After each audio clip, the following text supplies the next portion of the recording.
Hi, this is Lara at Elliott Wave Stock Market with a quick DJIA Elliott Wave analysis just towards the end of the New York trading session dated Monday the 18th of October. Here's a daily chart for the Dow. I'm not going to go over my historical analysis in this video. It's late in the evening and I'm running out of time. This analysis assumes that the Dow is in a third wave at primary degree to the downside, and I have quite a lot of faith in that wave count, quite a lot of confidence with it. And so far wave behaviour seems to be conforming to this wave count.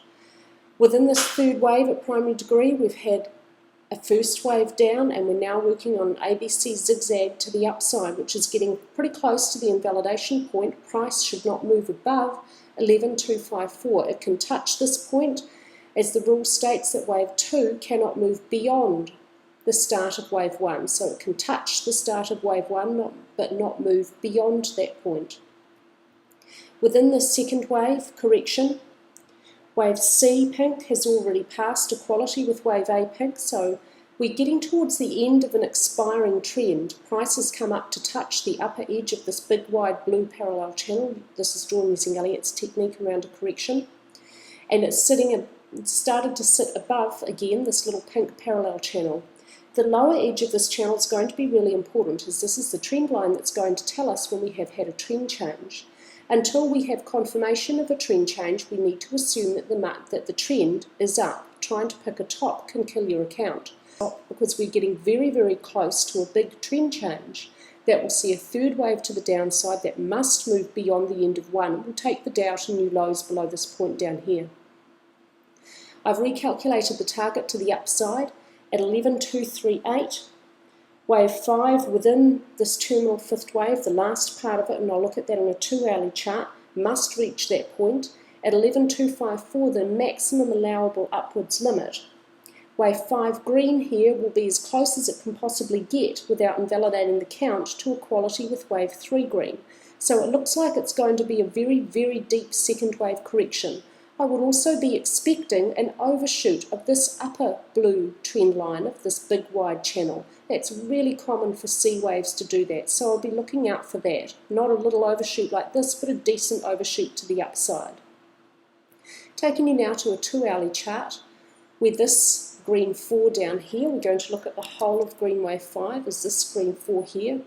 And within green 5, we had a brief little 1, 2, 3, 4, and now it looks like an ending expanding diagonal developing for this fifth wave. There's a lot of overlapping in this wave count on this chart here, which tells us to look for the possibility of a diagonal. An ending diagonal has to have every subwave divide into a zigzag, and we certainly can for most of this very easily see this as zigzags. This 3-wave structure up here, an A, B, and this is a nice 5 for a C down here. This is a nice impulsive count to the upside, a 1, 2, 3, 4, 5 for A. Nice 3-wave structure for B. The only reservation with this wave count is this piece of movement here. On this wave count, it has to be seen as a 5-wave structure. We certainly can see a 5-wave structure on a 5 and 15-minute chart, but that's my only reservation. I'm not particularly happy with labelling this as a 5, where it really should be labelled as a 3. Thereafter, a zigzag down for 4, and so far today working on a nice ABC to the upside for our very final last push to the upside. We should have one more 5-wave structure starting from this point down here, probably another 1 to 2 days trading before it's all over. If we see any price movement below 10,991 before we've made a new high for the Dow, before price reaches 11,238, then this wave count is invalidated and it's not an ending expanding diagonal for this fifth wave. This is an expanding diagonal, and 3 is longer than 1, 4 is longer than 2, therefore 5 must be longer than 3.